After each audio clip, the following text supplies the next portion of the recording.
뭐야? 응? 누구세요? 여긴 어떻게 들어오셨어요? 아까부터 쭉 여기 앉아 있었는데. 아까부터 쭉? 아니 몽 선생님은 어디 가고 제 사랑방에는 어쩐 일이세요? 몽 선생 소식 못 들었나 보군. 무슨 소식이요? 몽 선생은 멀리 떠났다네. 멀리?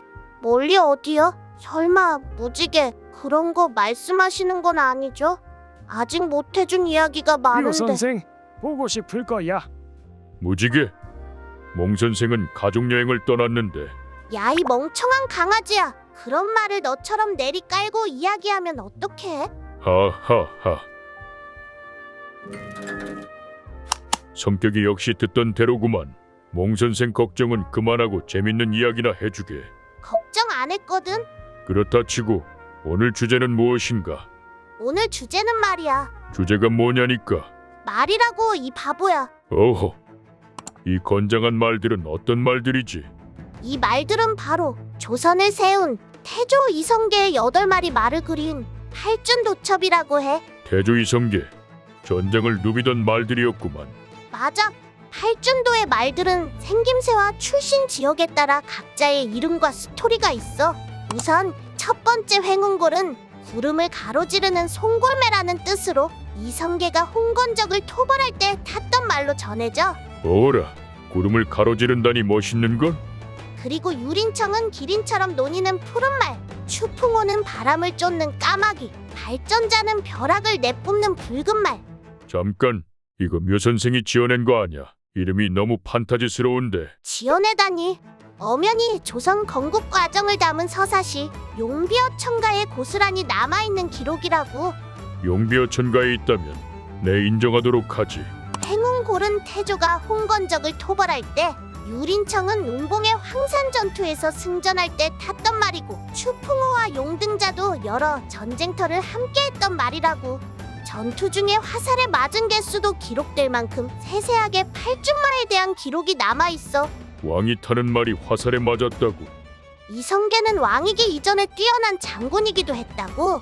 요동 지역에서의 전투나 여진족, 함흥이나 지리산 등지에서 왜군과 싸울 때도 이 8마리 말과 활약했다는 기록이 전해져. 그렇게 왕을 모신 충성스러운 말들이면 그림까지 남길만 하네. 사실 지금 보는 이 그림은 태조가 왕이 되고 나서 300년 뒤에 숙종 때 다시 그린 거야. 세종 때 그린 그림은 전쟁으로 소실되었대. 소실된 지 300년이 지났다면 잊혀질 법도 한데 다시 그린 걸 보면 정말 대단한 말들이었구나. 왕과 함께한 명마라. 또 다른 이야기도 있나? 왕과 말이라. 주몽은 어떤가? 오호라, 똑똑한데. 주몽의 말 이야기를 하자면 주몽은 어린 시절에 부여 왕실에서 자랐어. 하지만 주몽은 다른 사람들과 달리 아래서 태어났기 때문에 금화왕의 아들들에게 미움을 받고 자랐어. 들어봤어. 고구려 건국 신화. 아래서 태어나 어려서부터 특출난 재주를 가졌기 때문에 금화왕의 다른 왕자들이 시기했지. 하루는 금화왕이 주몽과 왕자들을 불러놓고 말을 고르게 했어. 주몽은 자신이 점 찍어둔 말을 일부러 야위게 하고, 다른 말들은 먹이를 잔뜩 주어 살찌게 했지. 그건 왜 그랬지? 아마 주몽은 어렸을 때부터 비범한 말을 알아보는 재주가 있었나 봐. 자신이 고른 말을 다른 왕자들이 채가지 못하도록 일부러 야위게 만들었고, 훗날 그 말을 타고 부여를 탈출해서 온갖 고난을 이겨낸 끝에 고구려를 세우게 되지. 역시 나라를 세웠던 왕들은 뭔가 다르네. 자, 이번에는 누구누구의 말이 아니라 말 그 자체로 영웅이 된 말, 레클리스에 관한 이야기를 들려줄게. 말 그 자체가 영웅이라고? 레클리스는 외국말 같은데 우리나라 역사 이야기가 아니지 않은가? 아니, 우리 역사 이야기 맞거든. 레클리스의 원래 이름은 아침해였어. 아침에 떠오르는 태양이 연상되는 이름이구만. 아침에는 원래는 경주마였는데 1952년 한국 전쟁이 한창이던 시기에 성수동에 있던 말시장에서 군용말을 찾기 위해 시장에 들른 미군 해병대 에릭 피터슨 중위와 만나게 돼. 운명적인 만남. 아침에는 처음부터 레클리스로 불렸던 건 아냐. 처음에는 아침의 이름을 영어로 바꿔 모닝 플레임 혹은 플레임 오브 더 모닝처럼 불렀대. 그럼 레클리스라고 이름이 바뀐 계기가 있겠구만.